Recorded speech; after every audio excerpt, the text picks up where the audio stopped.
At my wife's office party, her boss looked at me once, assumed I was a nobody, challenged me in front of everyone, and spent the rest of the night regretting it.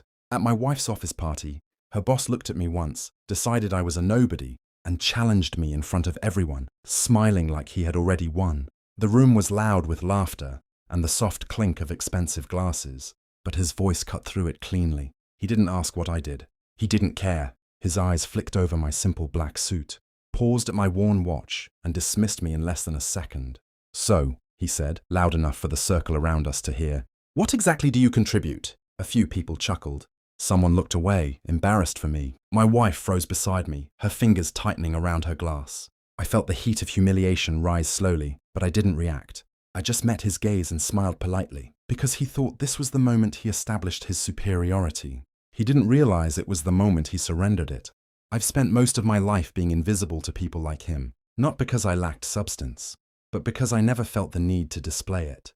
My wife, Aisha, was the opposite, bright, warm, and effortlessly magnetic. She believed in rooms, in conversations, in the power of being seen. I believed in results, quiet ones, permanent ones. When we first met, she used to joke that I was too calm for my own good. She didn't realize calm wasn't a personality. It was armor. It was learned in rooms where speaking too early cost you everything, and silence gave you time to understand everyone else. I had watched people underestimate me before. Bankers who declined my proposals, executives who forgot my name 5 minutes after introductions, men who assumed simplicity meant weakness. They always made the same mistake. They measured presence by volume. Aisha never did. She knew the long nights, the risks, the moments I came close to losing everything. But her office didn't know that version of me. To them, I was just the quiet husband who arrived, smiled politely, and stayed out of conversations that weren't important. Her boss saw exactly what he expected to see, and nothing more. That was his first mistake. He didn't stop with that one question. Men like him never do. He laughed softly, like he'd already categorized me. "It's always interesting," he said, swirling the amber liquid in his glass, "to see what kind of partners our top performers choose." The sentence sounded harmless, but it wasn't. His eyes shifted briefly to Aisha, then back to me, the implication hanging unspoken in the air. Someone beside him smirked. Another pretended to check their phone. I noticed everything. The slight tilt of his chin, the way he angled his body so his back was half turned toward me, as if I didn't deserve his full attention. He asked others about investments, promotions, future plans. When it came to me, he didn't ask anything at all. He had already decided my limits. At one point, he placed a hand on Aisha's shoulder. Casual, familiar, too familiar. "You're one of our most valuable assets," he told her, his voice warm, approving. Then, after a pause, he glanced at me. "Support systems matter. Not partners.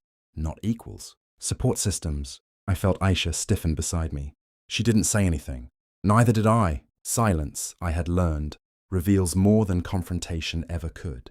He gave me one last look, the kind people give when they're finished, pretending you matter.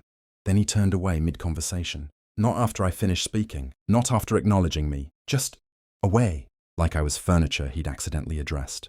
That was the moment. Not the laughter, not the subtle insults.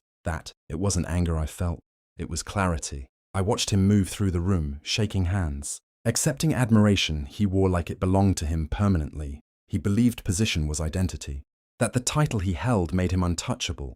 My phone vibrated softly in my pocket. A single message. Board approved. Final confirmation sent. I didn't react. I didn't even check it fully. I already knew what it meant. Weeks of quiet negotiation. Months of patient observation. All settling into place without noise or spectacle. I looked up and saw him again, smiling confidently, unaware of the ground already shifting beneath him. He caught my eye and gave me a polite nod.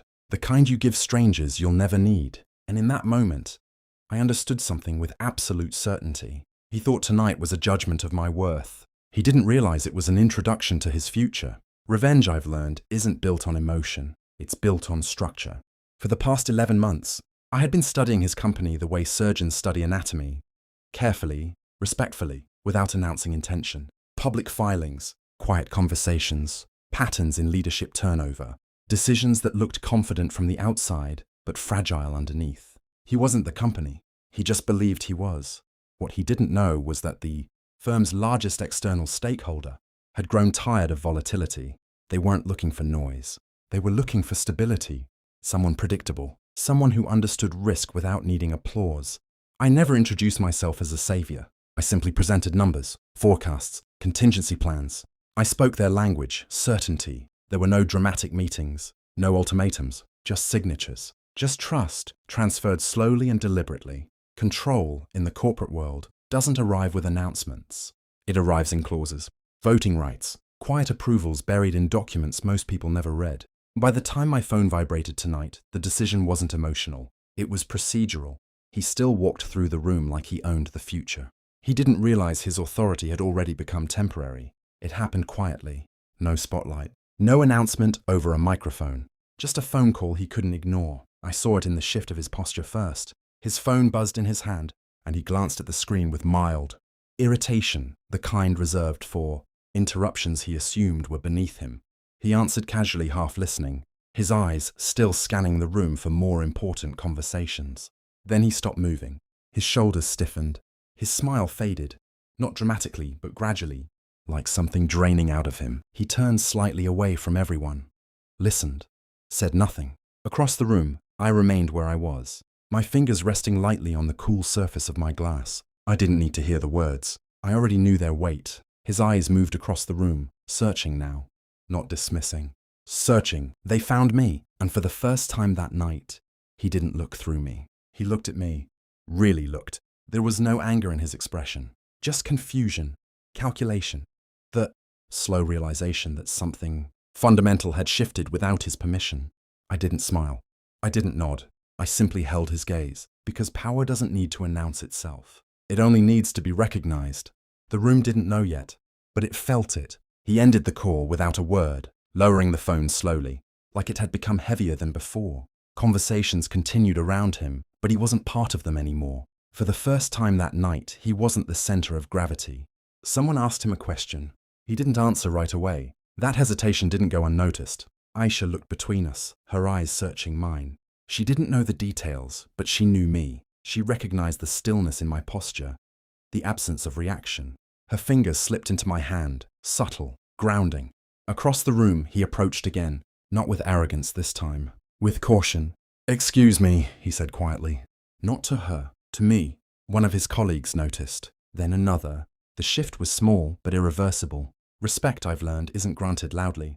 It moves through rooms in silence, carried in glances and changed tones. Because this was never just about him. It was about every moment. Someone decides your worth without earning the right to measure it. People should care because the world does this constantly. It mistakes quiet for weakness. And sometimes quiet is just power. Waiting. I didn't stay long after that. There was nothing left to prove. Aisha and I walked out together into the cool night air, the noise of the party fading behind us with every step. She didn't ask questions immediately. She just looked at me with quiet understanding, the same way she always had when the world tried to misread me. "Was that you?" she asked softly. I nodded once. She smiled, not with surprise, but with pride. Not because of what I had done to him, but because of how I had done it. Without noise, without cruelty, without losing myself. In the days that followed, things changed exactly as they were meant to. Titles shifted, authority reorganized. Conversations that once excluded me now began with my name.